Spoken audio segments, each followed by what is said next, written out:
There we go. There we go. Oof. Ugh. Give. Wish, wish.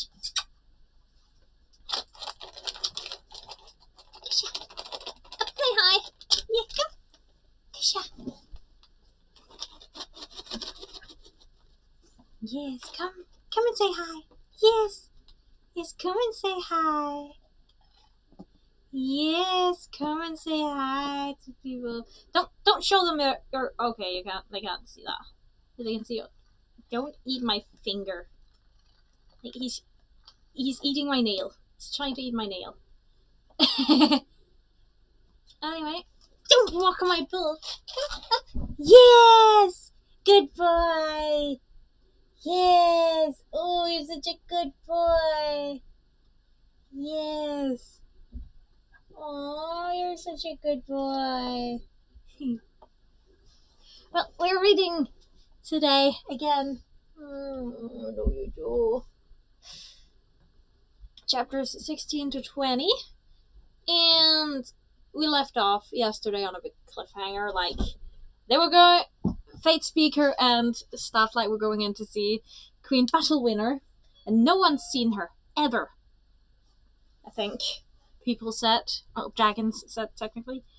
Let me adjust this quickly so we get good lighting. Yeah.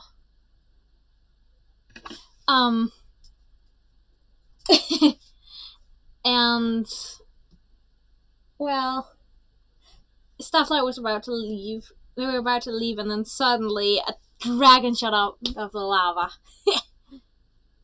Which I'm pretty sure is Queen Battle Winner, and well, which I'm pretty sure that's Queen Battle Winner. And I had a lot of theories that I was barely able to word, yesterday.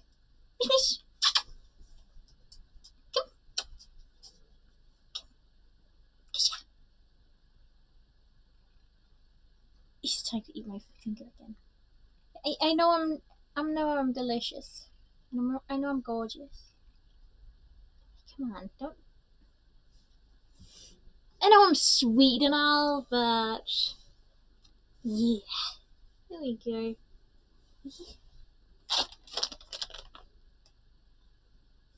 Bait. I'm using bait. I'm using dirty methods to get this cat into my room.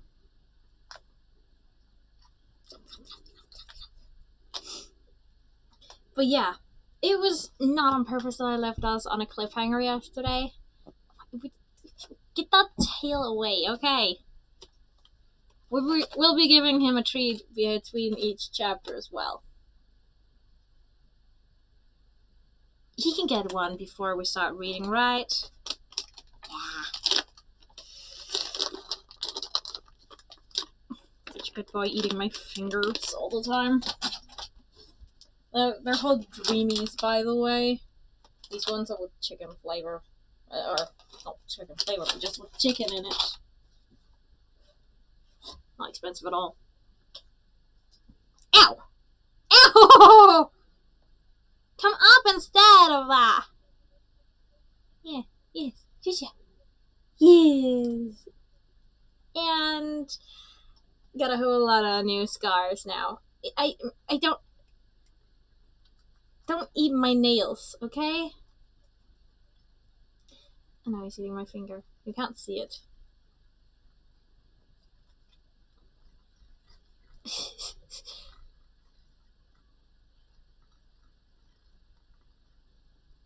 I don't know if you can hear him. He's like, yum, yum, yum.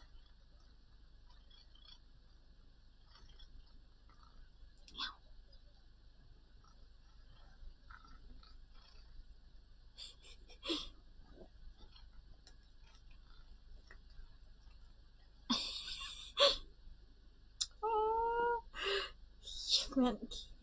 Ow! Ow, you!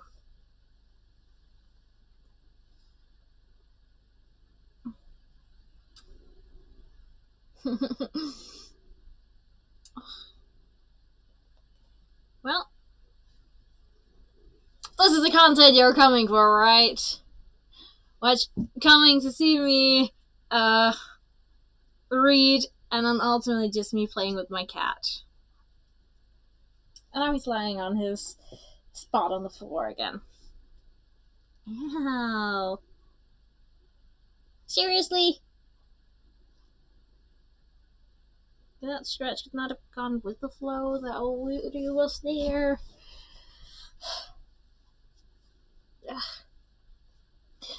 I was planning to shower today, but I'm not going to do that because I'm going to bleach my hair tomorrow. And it calls for not newly clean hair or whatever. So, well, I'm going blonde tomorrow.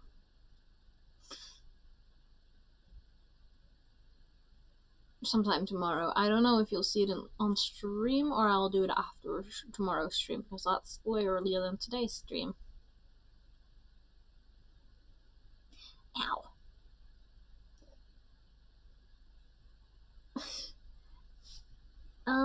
Yeah.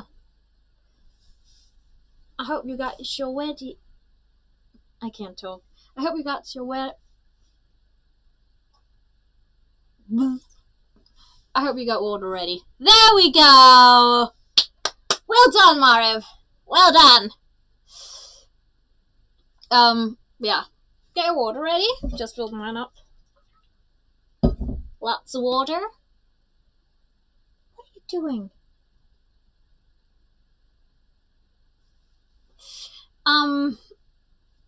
Yeah. And if you got any snacks, like, sure, eat them. I mean, I don't have any snacks right now for me. I don't think you want to watch me just read a page and then eat something, and then drink something, and then read a page. You're here to listen to me read, watch me read, and mess up. I think so, at least. I mean, because that's what I do on stream. Anyway. Well, Monday, Tuesday, Thursday, and Friday streams. Wednesday and Saturday, Sunday, I am playing Undertale.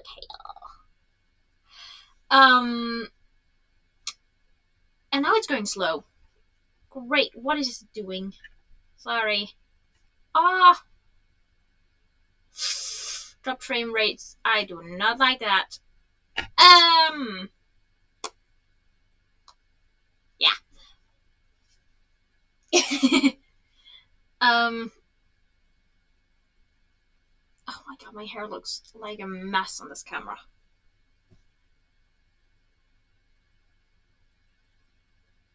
But yeah. You don't even have to watch my stream, like, have it as the thing you're looking at on your computer or whatever if you're watching me on. You can just, like, listen to it in the background and do whatever you're doing. Because I am not playing games today. Oh, also, I was thinking after I finish with, Undertale sometime in the future, I could, like, do surveys and stuff, like personality tests. If that's something you'd like to see, maybe. Ow. Or, like, if you have any other games you'd like me to try and play, we could try that out as well. I say a lot, I'm sorry. It's a nice day today, so not barely any clouds. There were a lot yesterday, and messed with the lighting a bit, I think. But it was. We hit the 10-minute mark. You know what that means? Hydrate, and then we're starting the book again.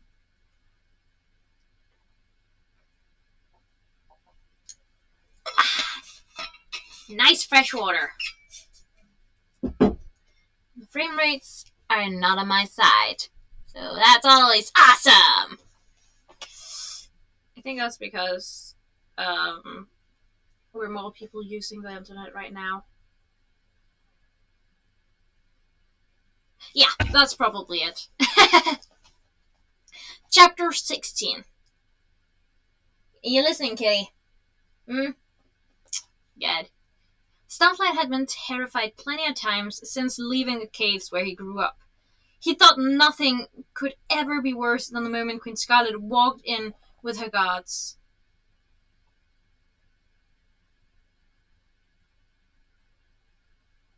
No, thank you. I don't think anyone could become famous by reading books about dragons. Do you? I'm not gonna. I'm not gonna spend my money on that. I have barely any money.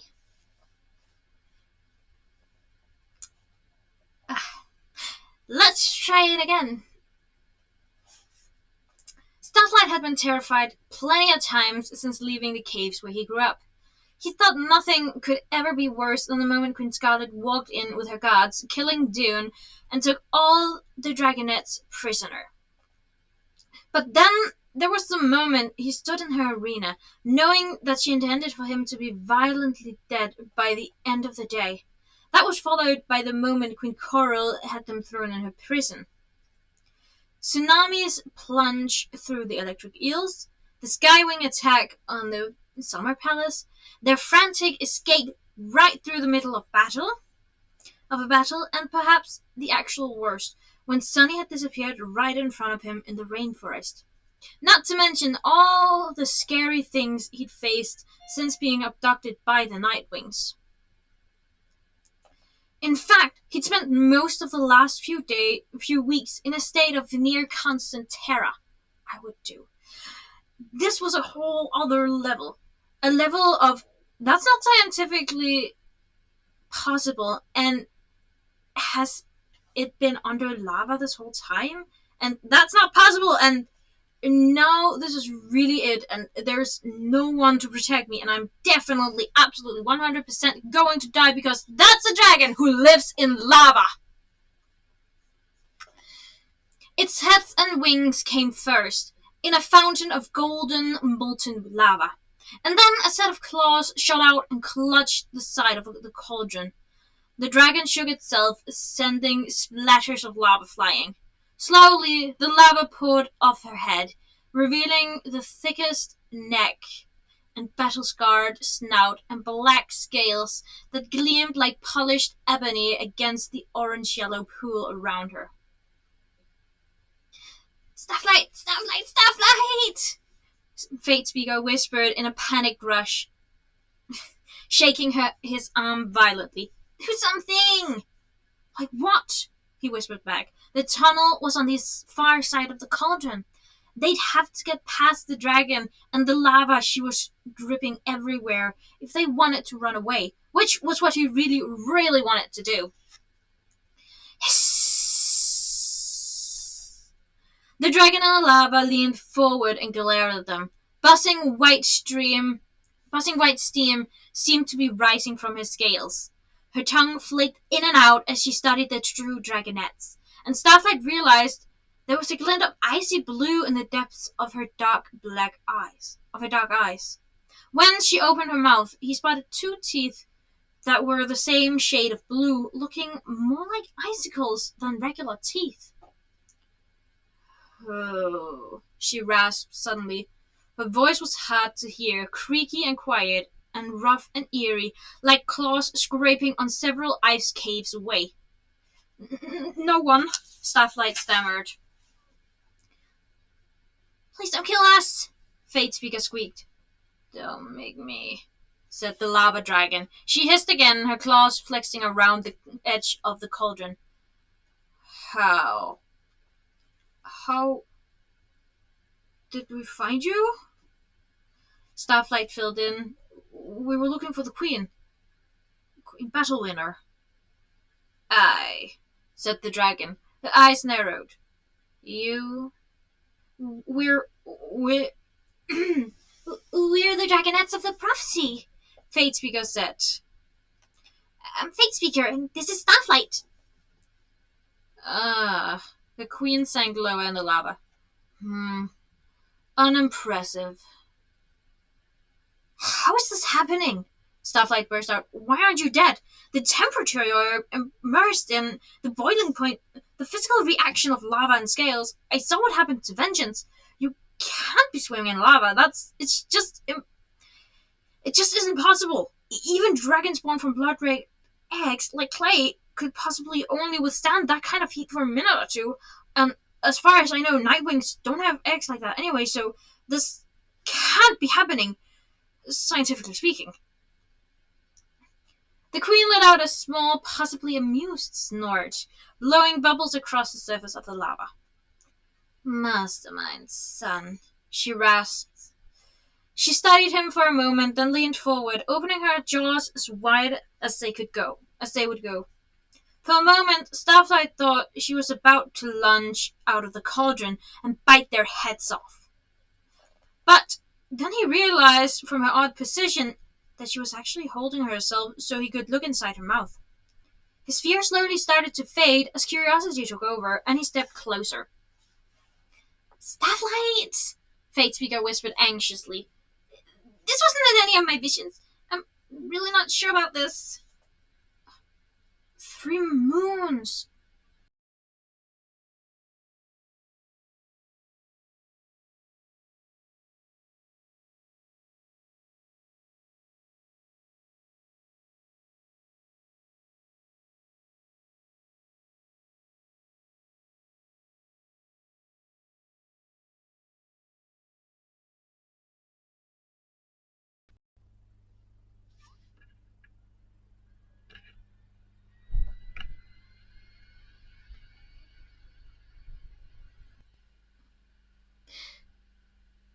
Well, that was awkward. There. That was really awkward. I am so freaking sorry. I forgot to put my charger in my computer, so it died. But luckily, it seems the stream hasn't stopped. Oh, kitty. I'm really sorry about that. Starlight! Fate Speaker whispered anxiously. This wasn't any of my visions. I'm really not sure about this. 3 moons, he said, his eyes widening. Fate Speaker, look! You can see right down her throat, and it's blue. The walls of Battle Winner's throat were lined with what looked like pale blue frost, small swirling patterns that were feathery or sharp, and all glinted oddly. What is it? Starflight met Battle Winner's eyes again. She snapped her mouth shut. Ice. The creak of her voice seemed to rattle her to her wingtips. She took a deep breath, dipped her whole head in the lava, and emerged again. Ice? Starflight echoed. His mind whirled into gear, trying to solve this mystery. Was this connected to the Nightwing bacteria that killed their prey? Or had she just swallowed a lot of ice to combat the lava? That made no sense. Where would the dragons even get ice out here on the islands, where they were perpetually too warm?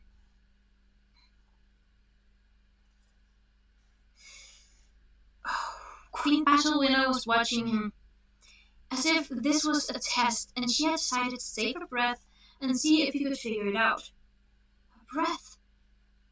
Ice wings! Starflight blurted out. The weapon, the frost breath. Battle Winner nodded, her heavy shoulders sliding up out of the lava and back down again. Her black tongue flicked in and out again, and this time he saw that it had a layer of thin, shimmering frost on it. You got blasted by an ice wing, he said slowly. You must have been on the continent when you ran into one. Is that it?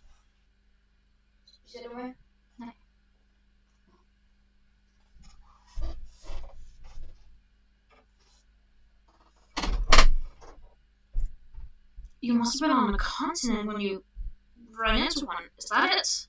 And you fought and it hit you, but not on the outside. Maybe your mouth was open and it went right in and down your throat to freeze your insides. Which means you should have been dead within a day. The queen flicked her wings back, scattering sizzling orange droplets around. Not so easy, she growled. To kill you, Starflight finished. You made it back here in the lava. The lava stops the effects of freezing, is that it? Indeed. The queen hissed again. A balance. But how? But how? Fate Speaker said. I mean, how did you know the lava wouldn't just kill you right away? Starflight could imagine it clearly. Battle winner on the continent, perhaps looking for a new home for the Nightwings, running into an Icewing and nearly dying in battle. But she staggered back through that long, awful flight to the island, feeling colder and colder and closer to death by the minute. The fire that burned inside fire-breathing dragons, like Nightwings and Skywings, would have been working against the ice to keep her alive for a while, but it wouldn't be enough to save her. By the time she'd made it to the island, she would have been shivering violently and feeling terribly sick as her stomach and intestines began to freeze and fuse together, spreading the icy plague out from her organs toward her scales. At that point, he could imagine she felt so cold that diving into lava sounded better than anything, even if it killed her. And maybe she expected it to. It couldn't be worse than what she was already feeling. And instead it saved her life. Queen Battlewinner was alive now, but the frost breath was still inside her. She could never leave the lava, or else it would finish its work. The rest was details, although he was still curious about all of it. Who knew her secrets beside greatness? How this room had been built, and the secret screens put in. How the cauldron had been filled with lava and prepared for her. He wondered if she could still eat, or if she existed in kind of a suspended state, right on the edge of death. The queen was watching him closely, perhaps reading his mind, as he put all the pieces together.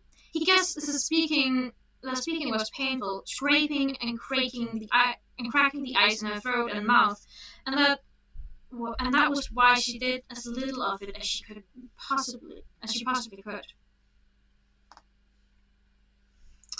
I'm sorry, he said to her finally. It seems like an awful thing. What's happened to you?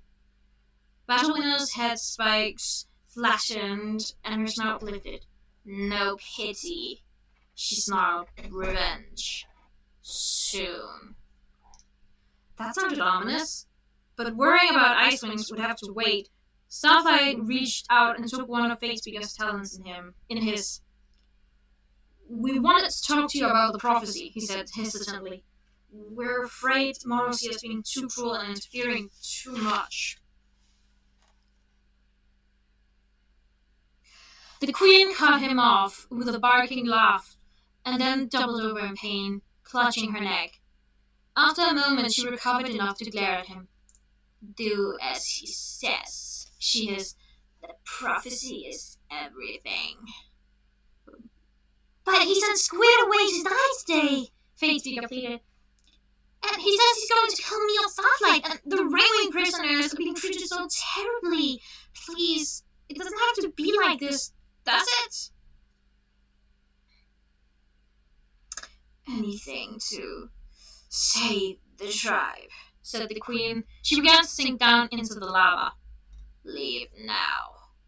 Wait, please, cried Fatespeaker, but lava was already closing over the dragon's head. She was gone. They had failed. End of chapter 16. Well then, none of my theories were correct. I had not taken into account that could have happened. That she could have gone outside their island and stumbled across an Icewing and they fought. I would have not foreseen that. That is why... Oh. Because she failed in trying to find a new home for the Nightwings? That's why they finally chosen a side in the war and are starting to interfere. Oh my gosh. Because that happened to her. Damn! Okay, nice job, Sutherland. Oh god, this is good. I didn't even buy this too long ago and I'm sorry, it's getting rusted. It's rusting on top here. Like, if you make these, at least make it so they don't rust. Because you're supposed to be drinking water from it. Like, make it from something that can't rust then!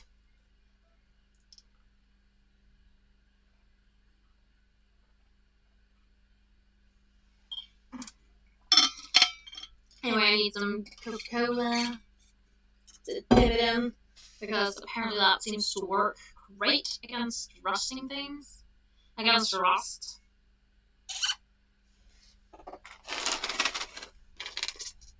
And here comes Junior. He needs a treat. Yes. Oh, no, come on.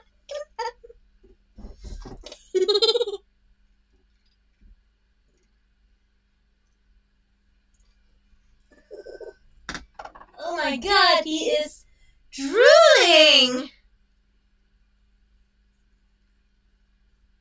Dude, you're drooling!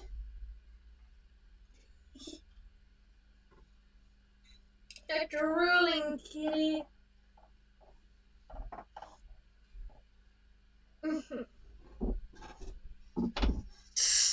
And he leaves again.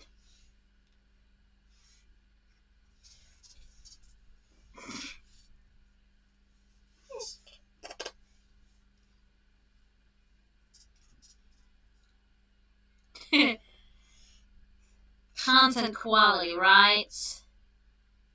Quality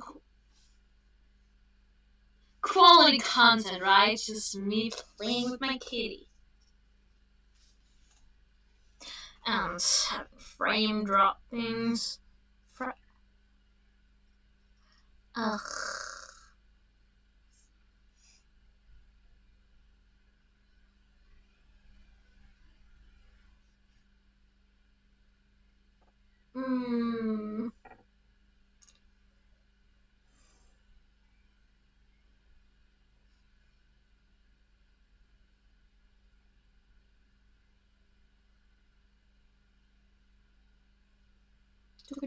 Sorry, I'm just looking at the frame drops and stuff. Oh.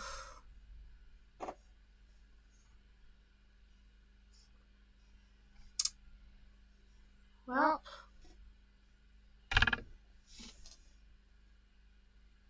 You comfortable again? Okay, let's continue. Again. Chapter 17. Fate and Starlight trudged back to the dormitory in weary silence. He hoped against hope that dawn was farther away than Deathbringer had said.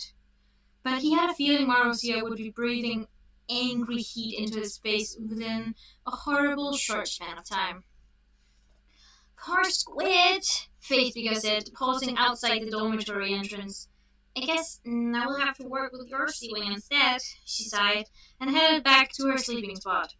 Chills rippled through Starlight's scales like the clouds billowing outside the skylight. Tsunami. That was who he had to warn. Marozia had said, "We have another sea wing. We just have to retrieve her from the rainforest." Had they gone after her already? Had they tried? Was she alright? I can warn her, if it's not too late. He hurried to his bed and scrabbled among the rocks until he found the tiny hole where he stashed the dream visitor. This time, he'd find someone in the rainforest who would listen to him. He had to. He pulled the blanket over himself again and cupped the jewel in his talons, then pressed it to his head. Tsunami, please be there, Tsunami! As always, his first thoughts was of Sunny, and then the others flashed through his head: Tsunami, Clay, Glory. And then he was falling, suddenly, through a bright, cloudless blue sky. He snapped his wings open, catching a rising wind, and looked up. Above him, glimmering in the sun, were 5 shapes. He recognized Sunny immediately. Her golden scales couldn't be mistaken for anyone else's. She was playing a looping game of chase with Clay, her quick agility outmaneuvering his giant wings, both of them laughing. Tsunami and Glory circled them, calling out suggestions. Glory's wings were dark purple, and she wore a small woven crown of iridescent ruby-red flowers. And there was Starflight himself, flying along with the others and smiling, like nothing could ever be wrong. He looked different here, bigger, kinder, warmer somehow. In fact, they all did. Tsunami and Glory rarely smiled so much in real life. Clay was almost never this fast and graceful. Whose dream was this? Whose dream is this? He wondered, but it wasn't hard to guess. Sunny darted away from the others like a dragonfly and dropped toward him, beaming. "To live your wet dream?" she said happily. "How weird is that?"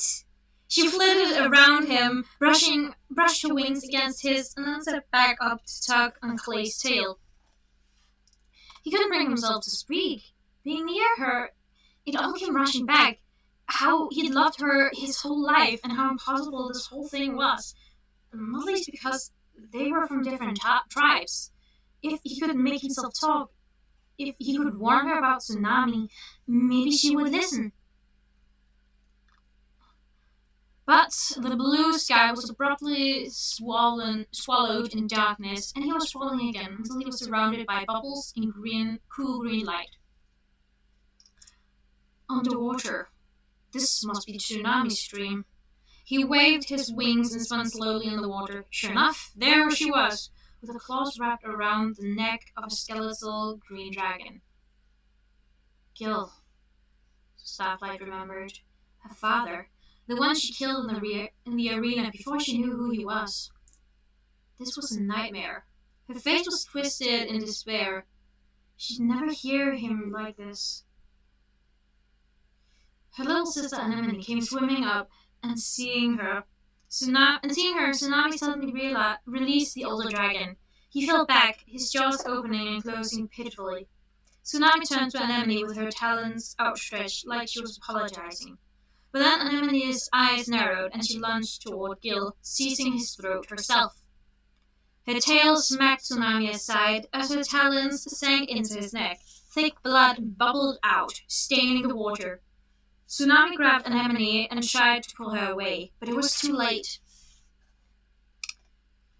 Starflight closed his eyes. He understood what Tsunami was worrying about, that Anemone would turn evil if she used the animist powers, and that there was nothing Tsunami could do to save her.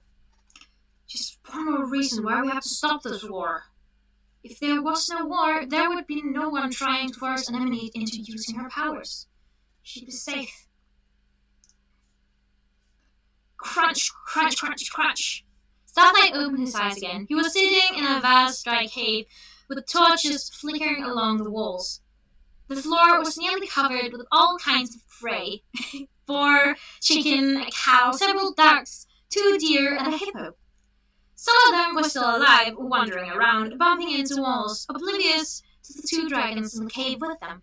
The other dragon was Clay, who sat with his tail curled around his back talons, happily munching on something charred. "Oh, hey, Starflight," he said, as if it were perfectly natural for his friends to suddenly pop into his dreams. "Clay!" Starflight cried. "You can see me!" Clay blinked a few times. "Should I not be able to see you?" "This isn't just a dream," Starflight said quickly. "I'm really here. I'm really talking to you." "Of course you're talking to me," Clay said cheerfully. Oh god, I can't remember how I did his voice, Clay's voice. "Hungry? There's a pheasant around here somewhere." He looked around, scratching his head. "Oh, I think I already ate it. Sorry." Starflight was hungry, but he knew dream food wouldn't do him any good. Clay, listen to me. I'm using a dream visitor. I'm talking to you from the Nightwing Kingdom. Very cool, Clay said in an agreeable voice. How about a pig? No, wait, I ate that too. I'm serious, Starflight said, lashing his tail. Don't you remember learning about dream visitors? They're these ancient sapphires that were Animus touched generations ago. I found one, and I'm using it to visit your dream and tell you something really important. Not Starflight.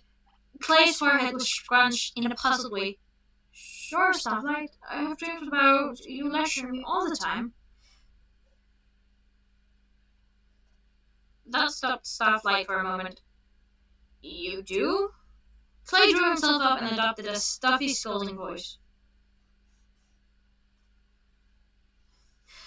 Weren't you listening? Didn't you read the scrolls? That was before the scolding. Everyone knows that. The scorching. Starflight corrected automatically. And I do not sound like that. Sure, Clay said. Anyway, Hippo? Starflight stamped one foot. Fine, but just listen. Tsunami is in danger. Marussia and the Nightwings are coming after her. Will you tell her that? Look, Clay said delightedly. My brothers and sisters. He jumped up and hurried to the cave entrance, where a small band of mudwings were coming in. The smallest dragonette jumped up to hug Clay's big neck, and the largest one inclined his head with a friendly smile. Starflight hadn't met Clay's siblings, but he'd heard about Clay's encounter with them in the Mudwing village. They were all soldiers now in the Great War, fighting under Queen Moheen and on Byrne's side, even though they weren't full grown yet. One of them had died in battle already. More dragons we need to save, he thought, anxiety and fear turning his scales cold. He wasn't sure Clay had really listened to him. He had to keep trying. Glory, he thought, closing his eyes. The sound of paper rustling let him know that he was somewhere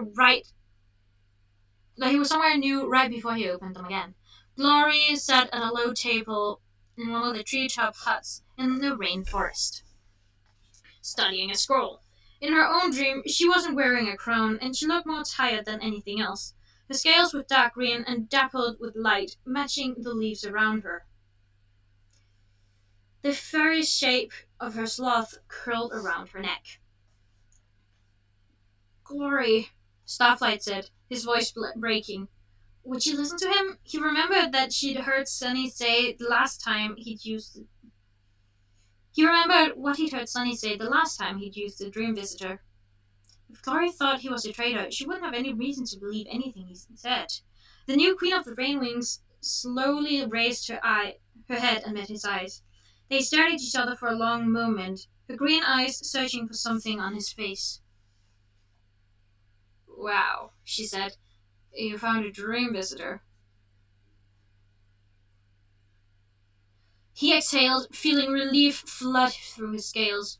Of course she remembered learning about them. He'd always wished he could remember things as easily as she did, instead of having to study so hard all the time. I didn't run off, he said in a rush. The Nightwings took me. I swear, Glory, I would have never left you all. Marussia is testing me to see if I'm worthy for the prophecy. He has these other dragonettes that he wants to use instead. Only he needs a sea wing now, so Tsunami is in danger, and I had to warn you. Stop, Glory said, rolling up his scroll and leaning on the table. Tell me everything. So he did, from the moment he was abducted through the terrifying encounter with the Nightwing Queen. At first, he had the sinking sensation in his stomach again, worrying that he was betraying someone, this time his tribe, but then he thought of Orchid clamped to the wall, the skywings burning, and Squid flying slowly away to his death, and he squashed any guilt he felt. He was sure now who deserved his loyalty. So, he's finished. I'm worried about Tsunami. Please tell her to be careful. Glory laughed. I was sure, and you told Clay to stop being hungry. Starflight felt a smile trying to struggle onto his face. He really does dream about food, it turns out, he said. Like, lots and lots of food. Oh, Clay, Glory said affectionately. Well, apparently I dream about homework, even though there aren't any scrolls in the rainforest. She waved her talons at the dream table in front of her, and then her face turned serious again. I'll talk to Tsunami and put some guards on her, but I'm more worried about you. We're not ready to attack yet, but if you're in danger. She carved a line in the table with one of her claws. I mean, it sounds like Marcia might kill you at any moment. She looked out of the window, where the glimmers of rainbow wings were visible in the trees around them. But my tribe, they're not ready. And if I take them through today, they'd be slaughtered. I understand, Starflight said. Glory was a queen now. She had to think about protecting her tribe as much as taking care of her friends. Every single bit of him wanted to yell, "Forget the rainwings! Please rescue me! Come as soon as you can!" But it was too easy for him to imagine everything Glory was thinking, all the information she had to take into account, the pros and cons, and best battle strategies, and unacceptable losses and collateral damage. All the things they'd studied as distant theories, but never had to deal with themselves. So instead he said, "I'm alright. I'll take care of myself until you get here." Glory looked back at him, tilting her head to the side. Warm pink surface suffused with purple spread along the edges of her wings. Starflight, I think that might be the bravest thing you've ever said. He ducked his head, looking down at his talons. Well, he added, you know, don't take too long. She laughed again, and he felt a fierce, awful longing to be back with his friends, where, even if everything wasn't easy, at least he felt like he meant something to somebody. Something more than a line in a prophecy. Her face went serious, and she toyed with the corner of one of the scrolls between her claws. "So that bringer's in trouble for helping me," she said.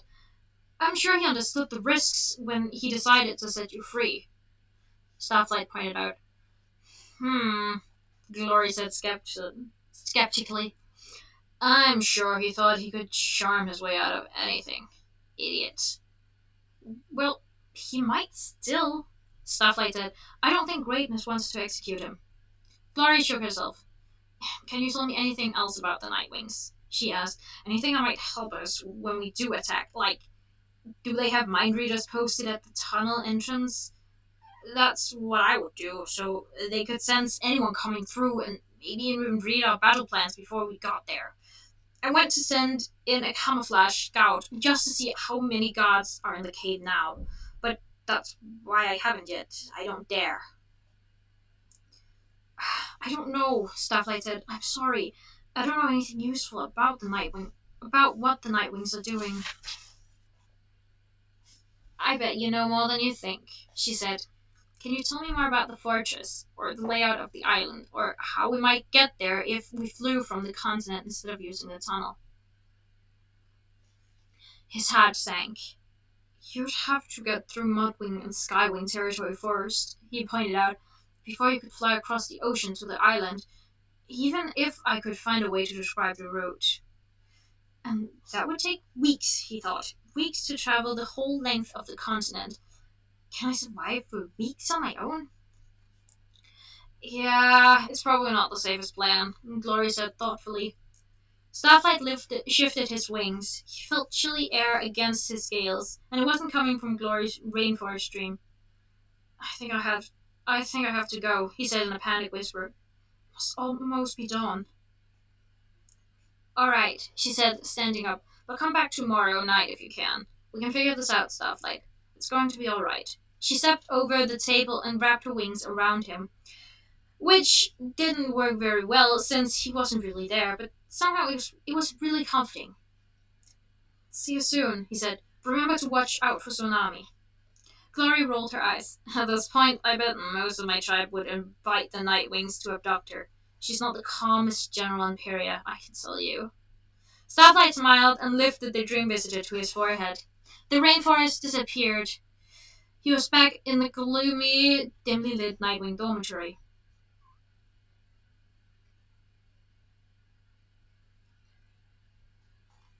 Sorry, I'm reading it. I'm sorry. Kitty! Had he heard a scrabble of claws right before he'd opened his eyes? Starlight glanced around and realized that his blankets had shifted so he wasn't as well hidden anymore. Or someone moved them. His talons, with the glowing sapphire trap between them, were visible. He pulled them back close to his chest, then leaned over the side of the bed to tuck the jewel into its hiding spot. Sleepy mutters indicated that the other dragonettes were waking up, but when he looked around the room, he couldn't see anyone who looked awake yet. Did someone see the dream visitor? Was someone spying on me? Maybe I imagined it. But he couldn't shake the uneasy feeling that his secret might not be entirely safe anymore. End of chapter 17.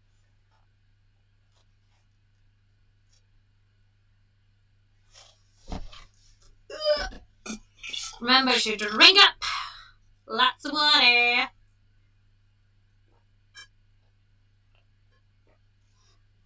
Ooh, there's some clouds in the distance behind the trees from my window, but otherwise it's nice light blue. And the kitty cat gets another treat, and you get to see him again. Yes.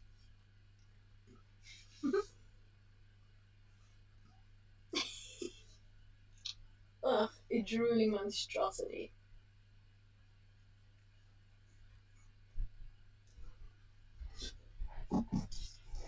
Or he leaves again. Hey.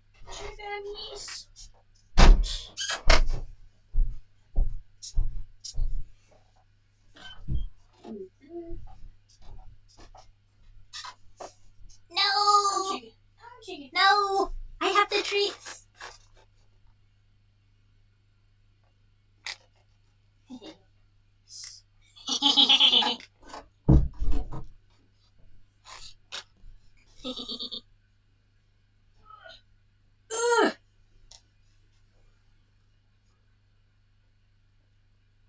Hmm. Oh. Oh. Oh.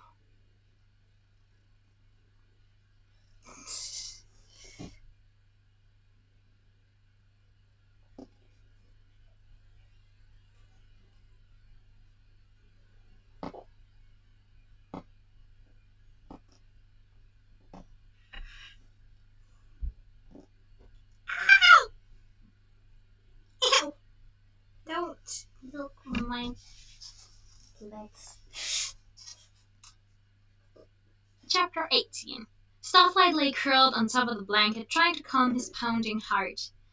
I've done what I have had to do. I warned Glory. Now I just have to wait until they rescue me. Survive until they get here. Surely I can do that.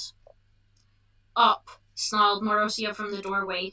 All the dragonettes in the dormitory scrambled to their feet, neck spikes bristling.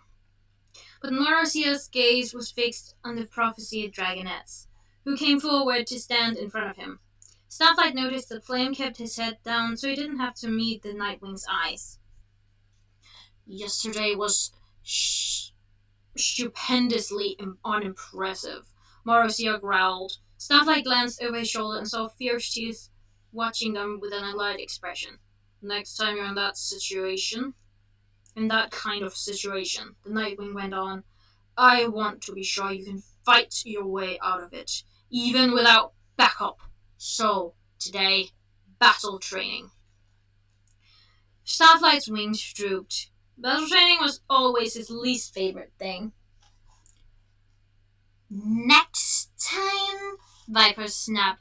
I'm not stupid enough to go through that again. Marozia hissed at her. If you would like to take yourself back to the Talons of Peace too, there's the door. He swept his wing toward the outside. Viper hesitated, scowling, then ducked her head and stopped arguing. My throat hurts, Flame said to Marozia without looking at him. There's water in the throat down there. Marozia waved at the other end of the dormitory. Catch up to us as fast as you can. The others followed Marozia out through the archway. A few moments later, Flame caught up, coughing and scratching his throat. Oh, I think maybe Flame noticed the dream visitor. Uh-oh.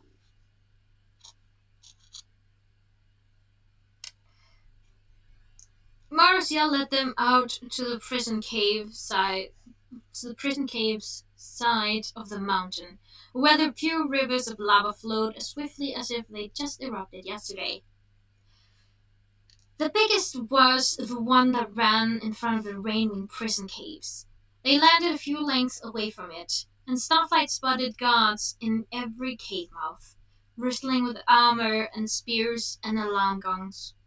I should remember to tell Glory that tonight, he noted. Looks like 2 guards for every Rainwing prisoner. He saw Marozia notice the direction of his gaze and hurriedly filled his mind with other thoughts. Aren't we a little closer to the lava? Aren't we a little close to the lava? Starlight asked, nodding to the molten orange liquid fire that flowed from the top of the mountain. Everywhere on this island is close to lava. Marozia growled, let's begin with you two. He flicked his tail at Ochre and Flame, to Starlight's relief. Try to kill each other, and I'll step in when I think it's necessary. Ochre regarded Flame dubiously. Trying to kill each other? He said. No breakfast? Flame flexed his claws. Fine by me. Any rules? There are no rules on the battlefield, Marozia pointed out. Flame immediately leaped at Ochre. His claws slashed across the Mudwing's nose, leaving a bleeding gash, and then he spun and kicked the Mudwing in the chest. Ow! Ochre roared, lunging at the Skywing.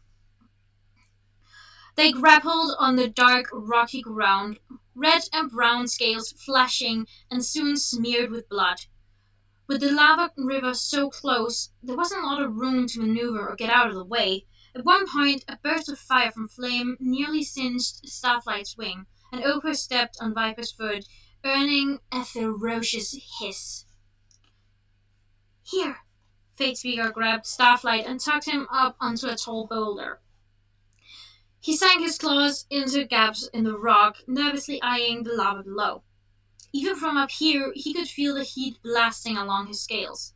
His fear should have helped keep him awake, but he was a little dizzy with exhaustion, and the heat made him drowsier. He rubbed his eyes, wondering what would happen if he fell asleep. He guessed he'd either tumble right off the boulder into the lava, or he'd wake up in Marozia's talons, dangling over the volcano. He tried to pay attention to the moves of the two dragonets were using. But unlike Clay and Tsunami, he could never figure out what was going on in a fight like this. Everyone was moving so fast. Oki suddenly burst into the air, winging in a circle around Flame, yelling, Stop it! I want to stop! Marozia snorted. An opponent on the battlefield wouldn't stop just because you asked them to. He's bleeding pretty seriously, Fatespeaker pointed out. Look at the cut on his wing. Marozia said, studying Ochre. All right, Mudwing, you're out. And you're in. He seized Fatespeaker's shoulder and threw her toward Flame. The Skywing didn't wait to be told twice. He jumped forward and sank his teeth into her neck. Yow! Fatespeaker shrieked. She beat his head with her wing until he let go and fell back, and then she clawed at the air in front of his face and darted away. Send me in too, Viper said to Marozia. I want to bite her. I can definitely kill her. Just give me a chance. Go ahead and try, Marozia said, tilting his head at the small Nightwing. Viper hissed with delight and rushed forward with her tail raised, just like a scorpion attacking. Fatespeaker yelped with dismay and shot behind the boulder, appearing around the other side as Viper chased her. That's not fair, Starlight cried. Fatespeaker against both of them? Battles are never fair in real life. If she doesn't survive, well, we have you. Starflight clenched his talons, watching the writhing shapes below him anxiously. Viper and Flame were both so angry. They hated being here, and he wouldn't be surprised if they took it out on Fate Speaker. Flame shot a burst of fire at Fate Speaker's snout. She ducked and rolled away, barely escaping before Viper's poisonous tail stepped into the ground beside her. If she's even scratched by Viper's tail, she could die. Starflight said to Marcia, maybe not right away, but the infection. He'd watched the wound Blister had given to Webs for days as it got worse and worse. Only a particular cactus from the Kingdom of Sand could reverse the effects, and there certainly wasn't any of it on this island. If you're so worried, jump in yourself, Marcia said. He was studying the fight intently. Skywing, has nobody ever taught you how to hold your fire until it's at maximum temperature? Like this. He shot a bolt of flame over their heads. By the moons, Fate Speaker, stop rolling around and use your claws. Starflight, help me! Fate Speaker yelped. He had no choice. It was beyond terrifying to think of facing Viper's tail and Flame's talons, but he couldn't leave her to fight alone. He knew what his friends would do if they were here. He closed his eyes, raised his legs, and vaulted off the boulder onto Flame's back. The Skywing roared and twisted, sending Starflight tumbling across the black rocks. Sharp stone edges slashed his scales and the membranes of his wings. He struggled up, bleeding from several small cuts, and saw Viper knock Fate Speaker to the ground and loom over her with her tail raised. Marcia watched, his claws tapping thoughtfully. Stop! Starflight cried, running at Viper. Leave her alone! This is your fault, Viper hissed at Fate Speaker. I could be back at camp with my parents if it weren't for your stupid tribe. Starflight smashed into Viper just as her tail jabbed down toward Fate Speaker's neck. A sharp smell of venom filled his nose, and his head collided with one of her wings.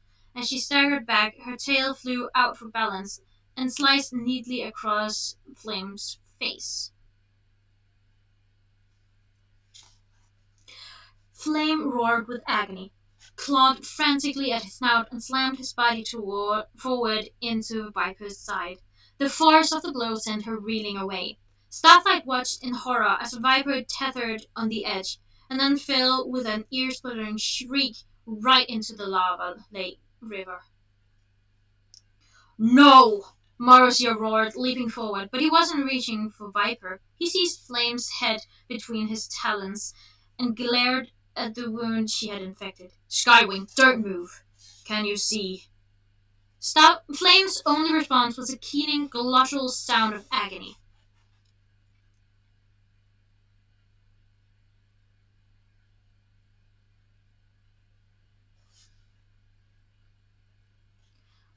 Viper! Fate Speaker cried. Starflight followed her to the edge of the river, but the sandwing had vanished below the lava. Viper! Fate Speaker screamed. Through his horror, Starflight's brain flashed him a message, and he whirled around.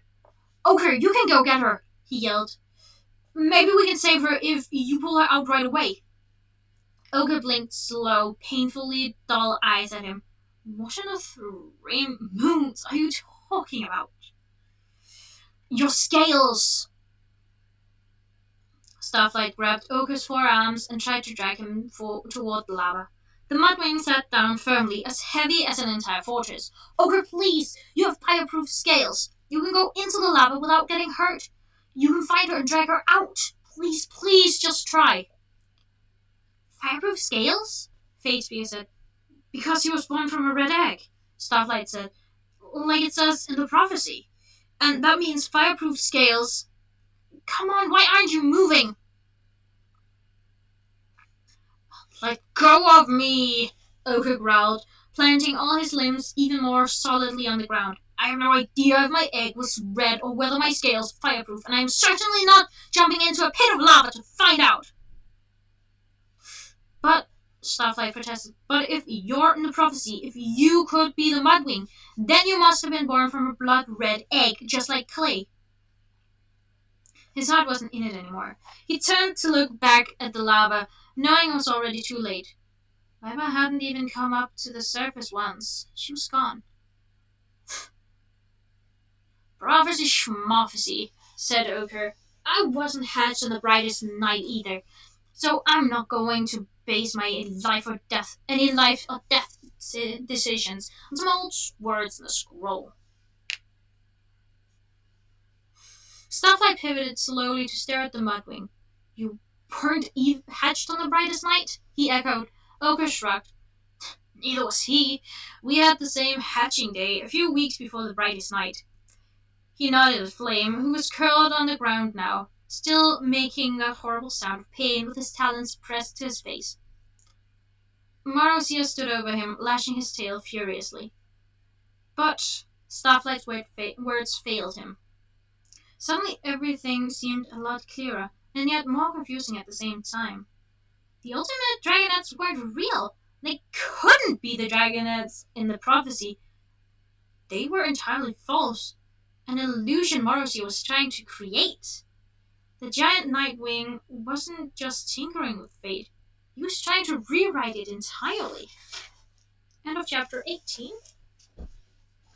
You know what I mean, Kitty? Drink up with the water, and he gets a treat.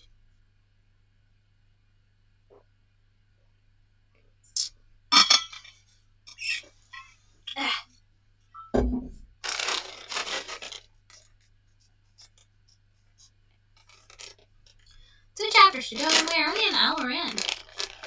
That's pretty neat. He's just sitting there.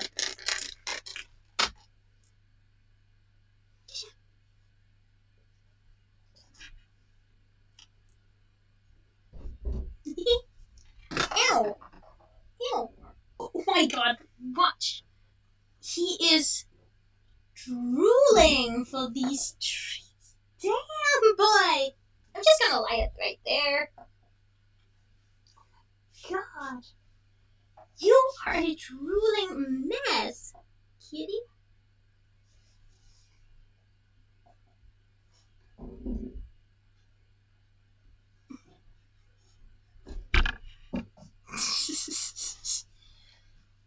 He drools so much for these treats. Damn.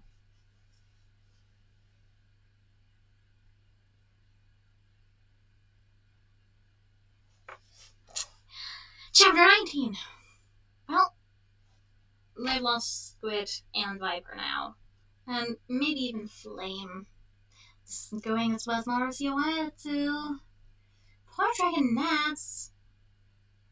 Aww. Chapter 19. Fate's Peak was crumbled in a bowl by the lava river with her wings over her head, weeping. Viper and Squid were horrible to her from what I saw, Starflight thought. Viper was trying to kill her just a moment ago, and yet she's still devastated by losing them. Because she's not a heartless monster like some dragons. Get up, Marozia snarled at Flame. You are not expendable. The red dragonet's only response was a low moan. So now I would yell at Marozia. Sunny would probably try to reason with him.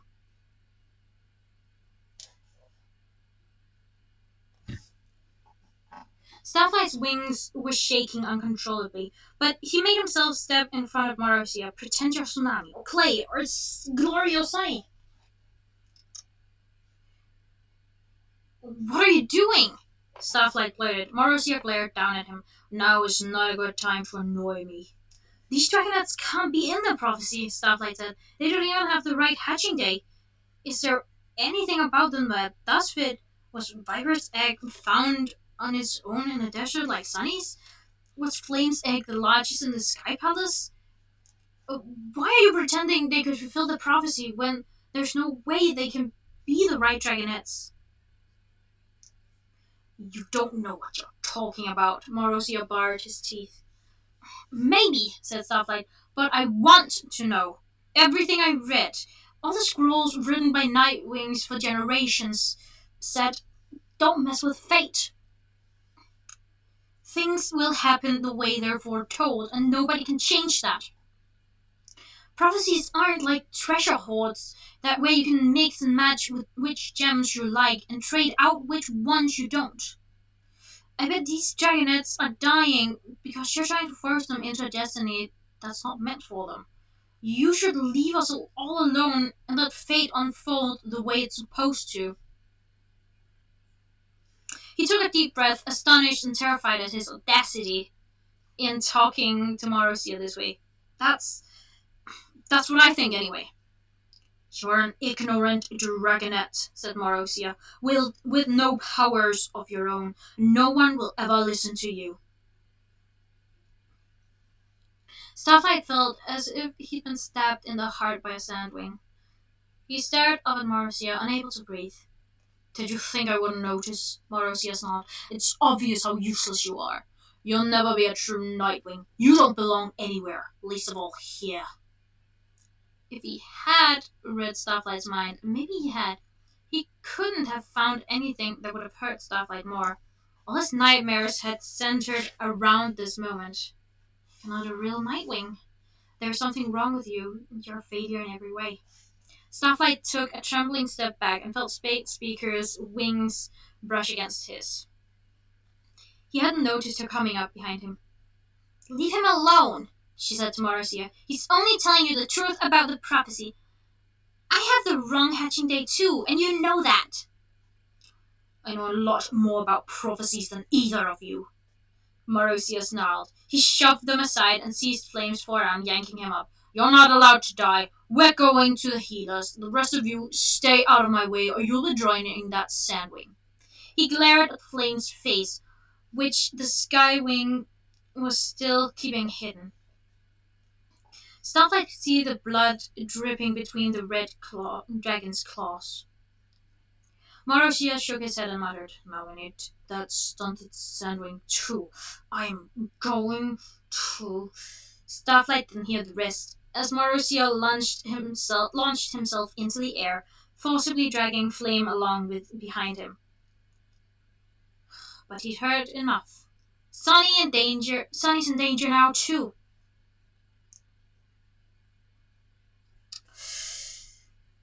He had to use the Dream Visitor again, and as soon as possible. He turned and found Fate Speaker staring at the lava, her wings drooping. The red-gold light of the river reflected off her silver scales, making them glint like rubies. Well, said Ochre, if no one cares what I'm doing, I'm going to find some decent prey, if there is any on this stupid island. He backed away as if waiting for one of them to argue with him, then stamped around and flew off. Starlight gently put one of his wings around Facebreaker.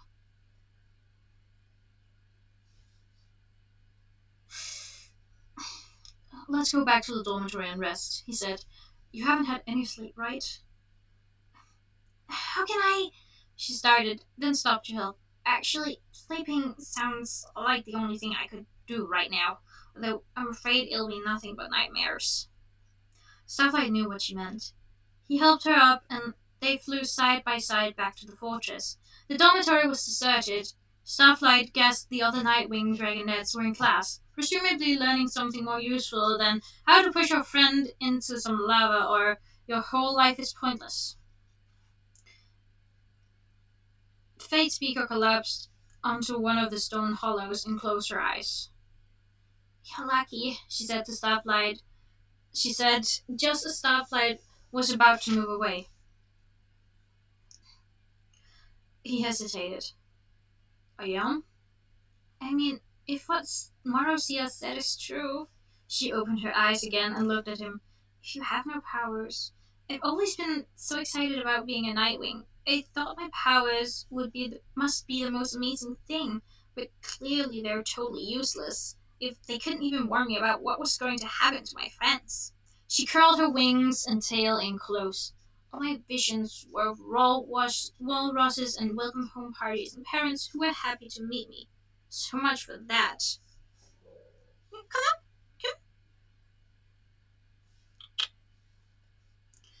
Have you... Starflight said, I mean, do you know who your parents are? Do any of you? Squid's dad is the leader of the Talons of Peace, she said. All of the parents are in the Talons. That's why Marcia picked us. Them. Because we were convenient, said She frowned. I guess you were the only Nightwing Dragonette who hatched on the brightest night. My egg hatched a couple of months later. Here, actually. I have this really vague memory of fire and rough scales rubbing my back. I didn't remember that until I smelled this place. She paused for a moment and sighed. But Marcia took me to the Talons when I was still newly hatched. I bet that was when they decided they needed a backup plan, Starflight said. Another set of dragonets who were close enough just in case they didn't like how we turned out. He shifted his wings, which they sure don't. I like how you turned out, Fatespeaker said softly. Starflight took her front talons in his and squeezed them. You too, he said. I like you much better than the other Nightwings I've met who were raised properly. I think we're actually lucky in a way that we didn't have to grow up here. She nodded, but she still looked sad. I'm even luckier growing up with dragonets like my friends. The cruelty of their guardians had been far outweighed by Clay's protective caring, Tsunami's fierce loyalty, Glory's insight and humor, and Sunny's everything about Sunny. Feeling suddenly awkward and guilty, he let go of Fatespeaker's talons. You have the face you get when you're missing your friends, she said. He nodded, surprised that he was that transparent. Sometimes I think there might be no other dragons like them in all of Pyria. You're probably right, she said with a sigh. Well, there's Fatespeaker. He touched his shoulder lightly. Get some sleep. She obediently closed her eyes, and he moved back to his own side of the dormitory, waiting until he was sure she was asleep. After a few moments, her breathing evened out, and he reached for the hole where he'd hidden the dream visitor. Starflight? Starflight was so startled he nearly hit the ceiling. He whirled around and saw Mastermind standing in the doorway, staring curiously around the room. I haven't been back here in a while, Mastermind said with a chuckle. Marcia said this was where I'd probably find you. I'm in a bit of a conundrum, and I was hoping you would help me. Starflight edged toward the wall, trying not to look at his hiding spot. He didn't have time for a chat with his sociopathic father. He needed to contact Glory or someone who could tell her to put a guard on Sunny, but Mastermind held out one wing, and Starflight realized that saying no wasn't an option. Not without a lot of very convincing explanations. Walk with me, insisted the older Nightwing. Have you seen our marvelous library? Starflight reluctantly trailed after him, casting a longing glance back at his bed. Soon, Sonny. I'll make sure you're safe, I promise. Ah! End of chapter 19. One chapter. One more chapter, guys and gals.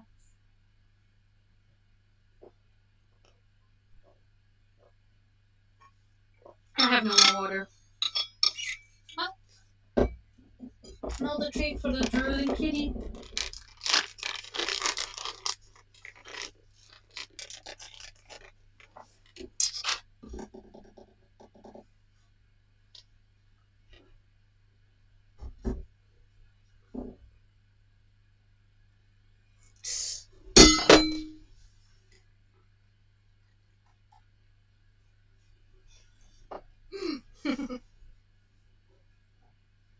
Drooling little kitty.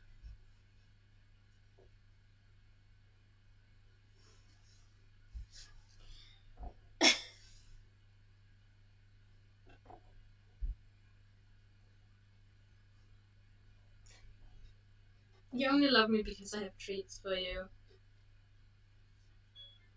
You know it's true.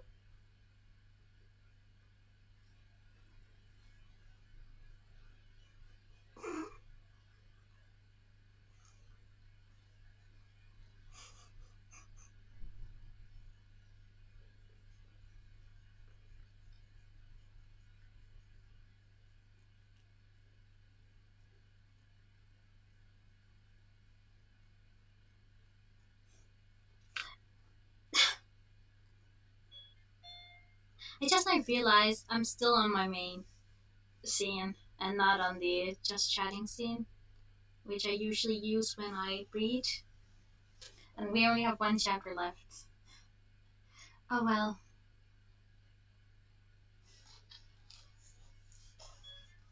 Chapter 20. Oh, I'll just see. Oh. Oh. I'll just check how many pages there are.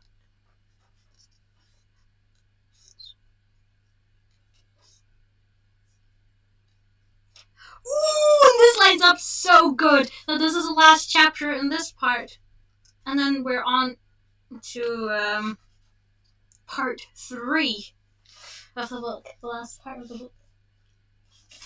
Oh, this is. I'm excited. Chapter 28. Mastermind took a deep breath as they stepped into the library. There's something about the smell of scrolls that always calms me, he said, waving one talon at the walls. Me too, Starflight admitted reluctantly. He didn't want to believe. Oh my god. Did I not silence my phone? It is going off like crazy right now with notifications. He didn't want to believe he had anything in common with his father. It frightened him to think of how he might have turned out if he'd been raised on the Nightwing Island. Would Mastermind have taken him under his wing? Would Starflight be helping him torture Rainwings without any guilt or remorse? Would he be inventing new horrible experiments to try on them, never thinking about how they were real dragons he was harming? He'd be eating rotting animals and studying with the other Nightwings and arguing with Fierce Teeth, and he'd believe, like the rest of them did, that he was superior to all other dragons in the world. Except that Starflight had no powers, so he'd have been an outcast eventually, even if he had grown up here. He would never have belonged. Not that he wanted to, but he didn't want to be useless either. Let's see, Mastermind said, studying the large catalog scroll on the main table. Each end of the scroll was rolled around a spindle with a handle that could be turned to navigate quickly through the entire thing. Mastermind spun the scroll rapidly through the M's and paused on medicinal records.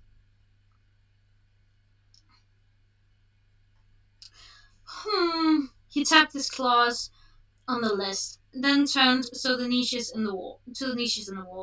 Help me brainstorm, son. The Queen is very angry about what happened to the Skywing Dragonhead. I'm afraid he'll be dead by morning if we don't find some way to combat the Sandwing poison, which is apparently my responsibility for some reason. As if I'm not already swamped trying to reconstruct venom-proof helmets for the entire Nightwing tribe in 2 days, using only my regretfully flawed prototype, which the Queen says we'll simply have to do for now. He paused for a breath, pulling scrolls out and tucking them under one wing. Did you say 2 days? Starflight echoed, trying to sound casual. In case the Council votes to attack, Mastermind answered with a snort. I tried to tell them that my research is still incomplete, and I cannot guarantee that any operation will go smoothly. Pretty sure I can guarantee that it won't, Starflight thought, remembering the look on Glory's face. Mastermind flicked his tail. So, if you have any ideas, let's hear them. The problem is that naturally I've never studied Sandwing Venom. Orders were to do nothing to antagonize our ally. But if it's anything like Rain Venom, there is nothing that counteracts its effects. Starflight blinked with surprise. His father hadn't figured out that the antidote to a Rainwing venom was venom from a blood relative? It was kind of impressive that none of the Rainwing prisoners had revealed that information. Perhaps they were a little tougher and smarter than Starflight had given them credit for. It was also interesting that the Nightwings seemed to have so much knowledge, this entire library full of scrolls, and yet they didn't know something essential as how to cure someone who'd been stabbed by a Sandwing. Sunny had been able to get that information out of Blaze in a matter of 2 minutes. In a matter of minutes. Perhaps that's one downside of staying isolated, Starlight thought. They keep themselves separate to seem more powerful, and yet they're cut off from so much potential knowledge. If they didn't feel superior to all other dragons, maybe they'd be better at listening to them, and maybe they'd learn something new. Mastermind had his nose in a scroll and was muttering grimly.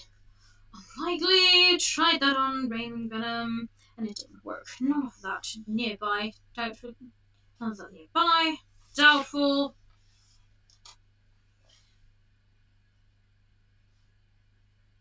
Imagine how we could know. Imagine how much we could know if the Nightwings studied the right things, like the medicinal properties of all the rainforest plants, instead of torturing dragons and obsessing over their secret plan. Starlight realized that the section they were standing in was labeled for Nightwing Eyes only. He pulled out one of the scrolls at random, curious. It turned out to be a treatise by two authors about the plan to take over the rainforest. One author argued in favor of killing all the rainwings right away, while the other author suggested that enslaving them would be more useful in the long term.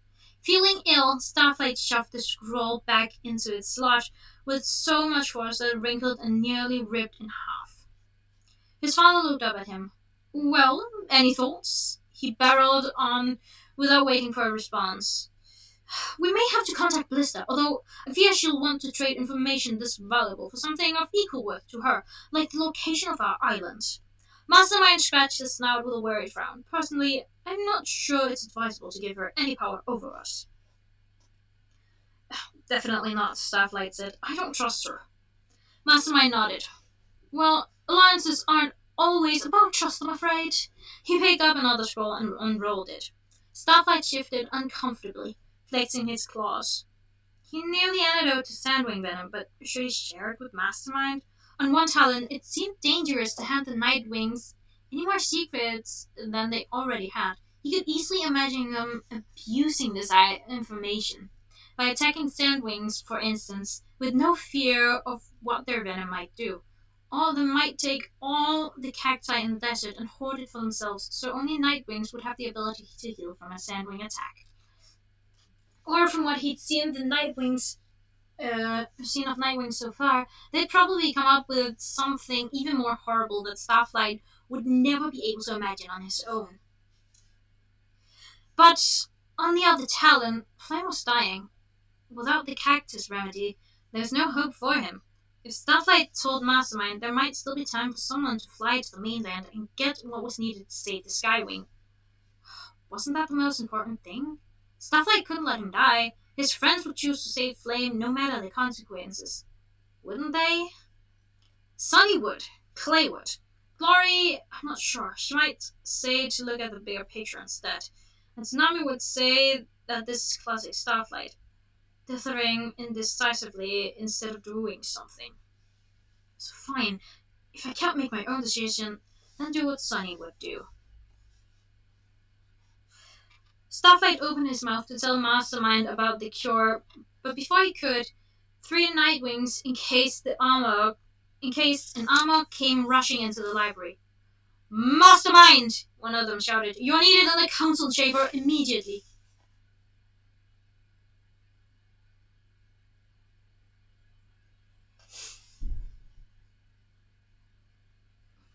Starflight's father sprang to his feet and started reshelving the scrolls with fast, neat movements, carefully checking their marks to make sure they went into the right niches. Why? He asked the guard at the same time. What happened? What's happened? The extraction was a failure, said one of the other Nightwings. They tried to jump through and snatch her while she was watching the tunnel, but there must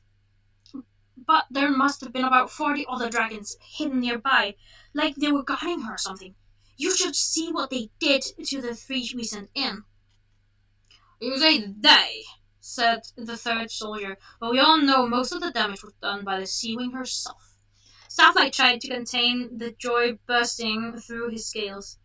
He hoped more of these dragons could sense it. He hoped none of the dragons could sense it in his mind. They had to be talking about tsunami. She was safe, at least for now. His warning had helped. The first guard shook his head. I hope Her Majesty never sends me after that dragonet. I'd rather carve out my eyes than try to grab her.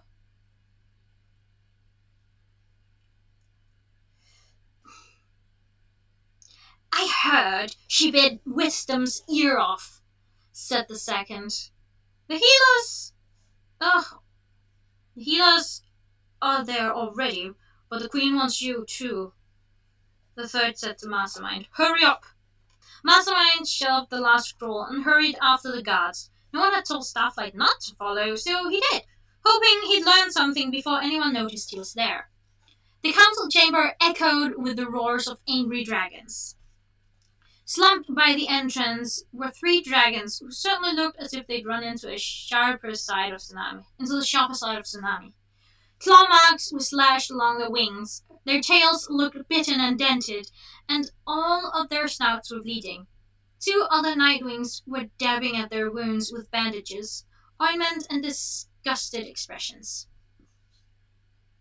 The longer we delay, the stronger they get, shouted one of the council members. They could attack at any moment. We should try to block off the tunnel so they can't come through, cried another. It's the only way to be safe. Safe for a few days, perhaps, Greatness interjected from his spot by the Hidden Queen. But what about the plan? What about the future of this tribe? We need that tunnel. What should we do? What we should do is attack right now, bellowed one of the old dragons from the ceiling. Without the Sandwings, Marosia's voice interjected. Starflight realized that the giant Nightwing was perched not far from Greatness, but he didn't look in Starflight's direction. Perhaps he hadn't noticed him yet. Starflight ducked behind Mastermind and the three guards, watching through the gaps between their wings. Our plan is proceeding as it's supposed to, Marosia has insisted. We've chosen our ally, and we have most of the dragonets of the prophecy. But we need time to get them ready and marshal our forces for the attack. This plan was supposed to give us 2 more years. Look at those soldiers! Another Nightwing shouted, gesturing at the wounded dragons by the door. We don't have 2 years. We don't have 2 days! Your dragonets are out of control. They're making even the Rainwings dangerous, and they're threatening the whole plan. We need to go in now, take out the Rainwings, and contain the dragonets before they do any more damage. We're not ready, growled the dragon with a missing tooth. Mastermind said we still don't know enough about the Rainwings. We know how to kill them, and that's all we need to know. But where are extra weapons? Where is our specifically designed venom-proof armor? Where are our helmets? What has Mastermind been doing for the last 3 days? It takes a bit more than 3 days to make 400 helmets, Mastermind called from the doorway, bristling. Suddenly Greatness rose to a full height and spread her wings. Silence fell almost instantly in the whole chamber. Every dragon turned to face the screen, watching intently as she leaned in to listen to the Queen's instructions. Starflight imagined the creaky rasp of Battlewinner's voice echoing through the hidden room. Finally Greatness straightened up and fixed the cavern full of dragons with a black-eyed glare. Queen Battlewinner has made her decision, she said. We cannot delay any longer. She looked around as if daring anyone to argue back, but no one did. We must go through under the cover of darkness, kill all the Rainwings, and take the rainforest as planned.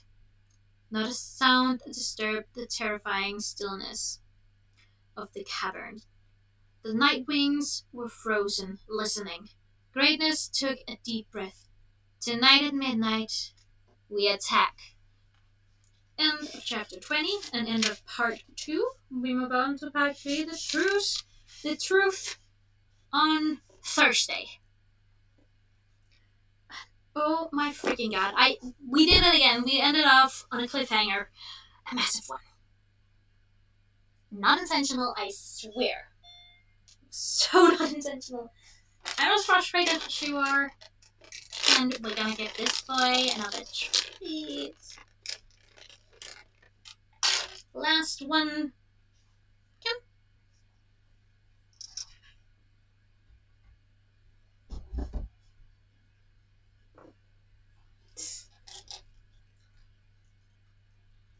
Yeah.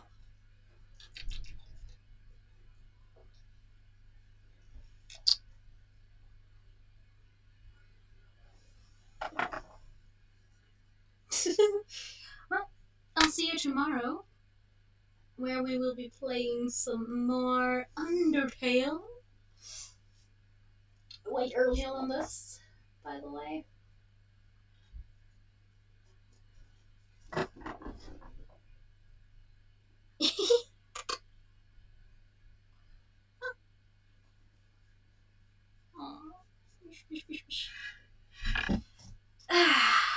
Let's hope we don't run into any frame drops and stuff.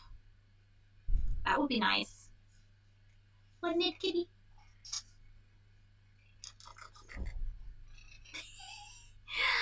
Well,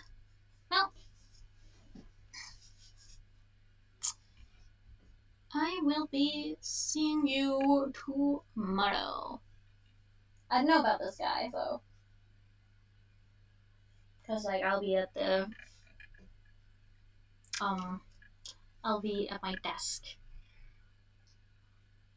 He just yawned. I'll be at my desk. So,